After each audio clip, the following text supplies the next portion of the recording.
Hi guys. तो यार, आज मैं इस वीडियो में तुमको ये डिस्कस करना चाहता हूँ कि अगर कोई पूछता है तुमसे कि रिसर्च इंटर्नशिप प्रोग्राम और एक्सचेंज प्रोग्राम में क्या बेसिक डिफरेंस होता है, तो आज हम इस पर बात करने वाले हैं। तो जैसे रिसर्च इंटर्नशिप प्रोग्राम मतलब हो गया कि आप एक पर्टिकुलर प्रोजेक्ट जिस पे आप रिसर्च करना चाह रहे हो या जिसके लिए आप सेलेक्ट हुए हो, आप उस प्रोग्राम के बारे में रिसर्च करते हो।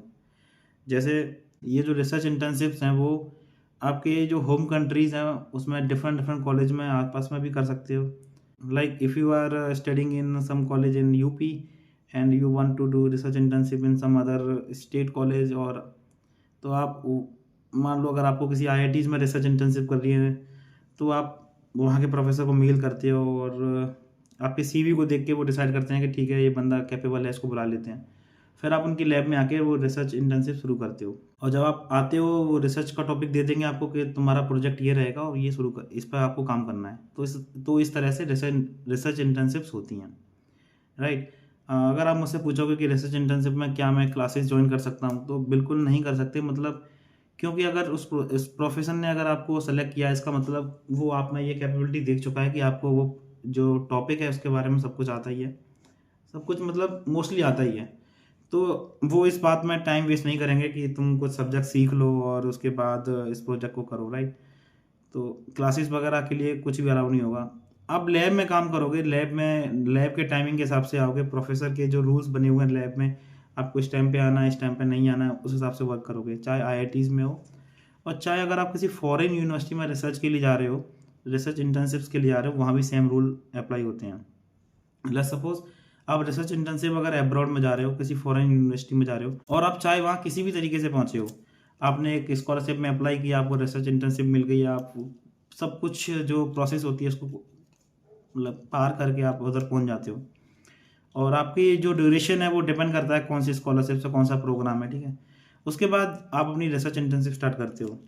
आप उधर एक प्रॉपर प्रोजेक्ट पे काम करोगे, प्रॉपर रिसर्च करोगे, और जो 2 महीने 3 महीने जिस तरह का भी ड्यूरेशन होगा उस तरह से आप पूरी कंप्लीट करोगे। और क्योंकि टाइम इतना कम रहेगा तो आपको उस प्रोजेक्ट का थोड़ा सा ही हिस्सा करने को मिलेगा, जिससे कि वो प्रोफेसर भी श्योर रहे कि मतलब जो काम तुम्हें दिया जा रहा है वो उस टाइम में हो पाएगा या नहीं हो पाएगा। तो उस हिसाब से तुमको वो प्रॉब्लम स्टेटमेंट दे देगा कि आप थोड़ा सा एफर्ट लगाओगे वो कंप्लीट हो जाएगा। तो इस हिसाब से आपको रिसर्च इंटर्नशिप के ये फ़ायदे हो गए कि जैसे एक तो आपने अगर फॉरेन यूनिवर्सिटी से किया है तो आपको फॉरेन यूनिवर्सिटी के जो प्रोफेसर हैं उनका एलओआर वगैरह अगर आपको चाहिए फॉर योर एमएस और पीएचडी, तो उनकी थोड़ी वैल्यू रहती है। इसके अलावा अगर आप किसी इंडियन यूनिवर्सिटी से ही अगर आपने रिसर्च इंटर्नशिप करी है, लाइक सपोज आईआईटी और एनआईटी से कही है, तो अगर आपको इन फ्यूचर एलओआर वगैरह ज़रूरत पड़ती है लाइक फॉर योर पीएचडी, और अगर आप सेम लैब में फॉर पीएचडी इनरोल करना चाहते हो अंडर सेम प्रोफेसर, तो आपको प्रेफरेंस ज़्यादा मिल जाती है, क्योंकि प्रोफेसर आपको ऑलरेडी जानते हैं कि आप कैसा काम किए हो और उनकी नज़रों में तुम कैसा बिहेव किए हो। तो उनके उनके दिमाग में किसी और नए बंदे को लेने से अच्छा है कि वो तुमको ही ले लें, क्योंकि वो तुमको ऑलरेडी 3 महीने 2 महीने ये अच्छे से जान चुके होते हैं कि तुम किस तरह के रिसर्च करते हो, किस तरह के पर्सन हो। इसके अलावा जो समर एक्सचेंज प्रोग्राम होते हैं या स्टडी एक्सचेंज प्रोग्राम होते हैं वो इस तरह से डिफाइन होते हैं कि आप अ, अगर आप इंडियन यूनिवर्सिटीज़ में अगर एक यूनिवर्सिटी से दूसरी यूनिवर्सिटी में अप्लाई कर रहे हो तो वहाँ भी आप एक्सचेंज कर सकते हो। लाइक जनरली आईआईटीज़ में होता है और कुछ अच्छे कॉलेजों में भी होता है कि आप अपना एक सेमेस्टर किसी और कॉलेज में इन होम होम कंट्री आप ये कर सकते हो। जैसे कोई प्रोजेक्ट के लिए आपने पूरा सेमेस्टर किसी और जगह चले गए, वहाँ जाके किया किसी और प्रोफेसर के अंडर, क्योंकि आपके और आपके जो जिस जगह आप जा रहे हो वहाँ के प्रोफेसर के बीच में अच्छा म्यूचुअल अंडरस्टैंडिंग है, कोलैबोरेशंस हैं, और इस हिसाब से आप अपना प्रोजेक्ट कर लेते हो। लेकिन अगर आप सोचो कि अगर आप यही एक्सचेंज के थ्रू अगर आप एब्रॉड जा रहे हो, किसी एब्रॉड यूनिवर्सिटी में, किसी बाहरी यूनिवर्सिटी में ये एक्सचेंज प्रोग्राम करने जा रहे हो, तो उसके अलग बेनिफिट्स होते हैं। जैसे कि अगर आप अब्रॉड जाते हो एक्सचेंज प्रोग्राम के थ्रू, तो वहाँ पर आप जिस भी प्रोजेक्ट के लिए जा रहे हो उस प्रोजेक्ट के रिगार्डिंग अगर आपको लगता है कि आपको ये स्किल्स और ये सब्जेक्ट सीखना चाहिए, आप अपने प्रोफेसर से बात करके उस सब्जेक्ट की क्लासेस ले सकते हो, क्लासेस ज्वाइन कर सकते हो। वहाँ से जो आपका जो भी क्रेडिट्स हो गए आप उनको अर्न कर सकते हो। और अच्छी बात यह है कि आप उन क्रेडिट्स को लेके अगर आप होम यूनिवर्सिटी में ट्रांसफ़र करते हो तो आपको यहाँ क्रेडिट्स की वैल्यू बढ़ जाएगी। सपोज होम कंट्रीज़ में आपके टोटल क्रेडिट्स थोड़े कम पड़ रहे थे, लेकिन आपने बाहरी यूनिवर्सिटी से जो भी आपने सब्जेक्ट किए थे उनके क्रेडिट्स यहाँ सेंड किए तो आपके क्रेडिट्स थोड़े इंक्रीज़ हो गए। तो उस हिसाब से क्रेडिट ट्रांसफ़र ये मेन बेनिफिट्स होता है इस एक्सचेंज प्रोग्राम का। इसके अलावा आप जिस भी कंट्री में एक्सचेंज के लिए जा रहे हो तो उसका बेनिफिट ये भी है कि आपको उस कंट्री का पर्टिकुलर मैं बोल सकता हूँ कि कल्चर एक्सपोजर मिलेगा। आपको बहुत नए नए लोग मिलेंगे, नए नए तरीके मिलेंगे, आप बहुत नई नई चीज़ें सीख पाओगे। तो कल्चर एक्सपोजर एक बहुत ज़्यादा बेनिफिट रहता है इस एक्सचेंज प्रोग्राम का।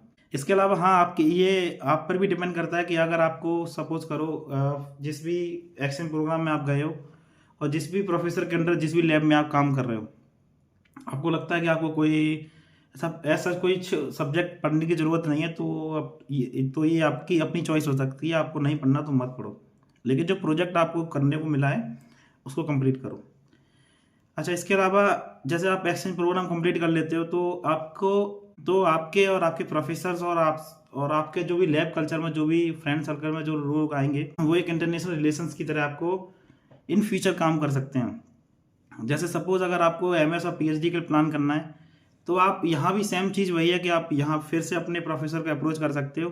वही तरीका है कि वो भी आपको पहले से जानते होंगे, तो उनके लिए भी यही लगता है कि वो किसी नए बंदे को लेने से अच्छा कि तुमको ही ले लें, क्योंकि तुम ऑलरेडी वहाँ वर्क कर चुके हो। तुम फिर उस लैब में एज अ पीएचडी या फिर एमएस के लिए वहाँ आ सकते हो। तो ये इसका एक बेनिफिट हो सकता है। तो मेरे हिसाब से ये थोड़े से बेसिक डिफरेंस थे रिसर्च इंटर्नशिप और समर एक्सचेंज प्रोग्राम या स्टडी एक्सचेंज प्रोग्राम में। इसके अलावा अगर आप लोगों को कोई भी डाउट हो तो मुझे कमेंट कर लेना, मैं उसका जवाब दूंगा। चलो मिलते हैं नेक्स्ट वीडियो में, बाय।